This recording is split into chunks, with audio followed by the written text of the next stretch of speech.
Hi, I'm Michelle Alwardt reporting for Bass City Beat. I'm here at the James B. and Ann V. Nicholson Nature Center and Floodplain Conservation Easement, a 33-acre area that will be preserved full of rare plants and wildlife.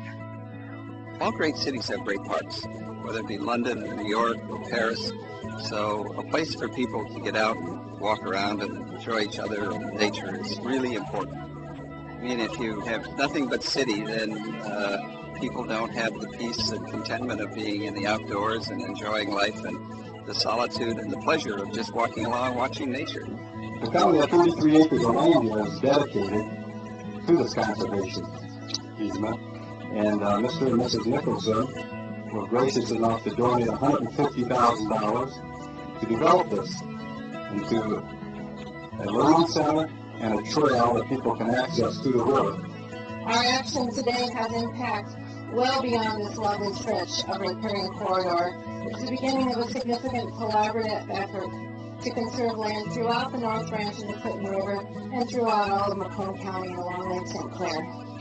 Conservation easement is a legal document, a legal agreement that certain rights are taken away from the owner of the property and are held by another party, and those are the rights to develop it, to cut down the trees, to do the things that we don't want to have happen on the property. So those rights are separated from the property, and that's essentially, what we do.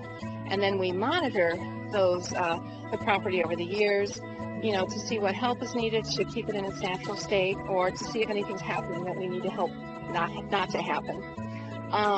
The impact on the community is by protecting this floodplain, you're protecting a big sponge for rainwater in urban areas that makes the water dirty when it causes a lot of erosion. The more of these what are called riparian areas, the areas along river systems that we can protect, the more clean water we're going to have. And it's going to impact, it impacts the river all the way down to where it goes into Lake St. Clair. One of the Nature Center's goals is to become a laboratory of learning. The county plans on developing an outdoor classroom, which will include connecting trails and restroom facilities. The center will also have several programs that will teach surrounding areas how to deal with problems like watershed and stream-based stabilization.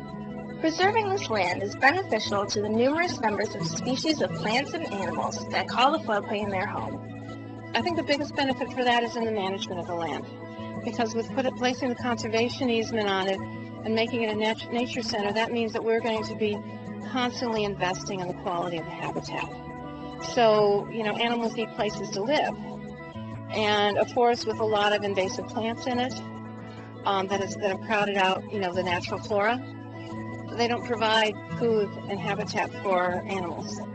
By preserving this land today, we can save it for future generations to enjoy. We both grew up at a time when children could go outside and play until dinner and nobody worried about where they were. We grew up in a place where the out of doors was everywhere. And this is just 33 acres, but something has to stay open for children and adults who have very little opportunity to enjoy the larger outdoors, the wildlife and the birds and the river itself. So I hope that every single one of you here will enjoy this as it develops and find more peace in your life because of it. Thanks to a generous donation from the Nicholsons, Macomb County has been able to take more steps in protecting its wealth of natural resources and preserving them for generations to come. For Bass City Beat, I'm Michelle Alwardt.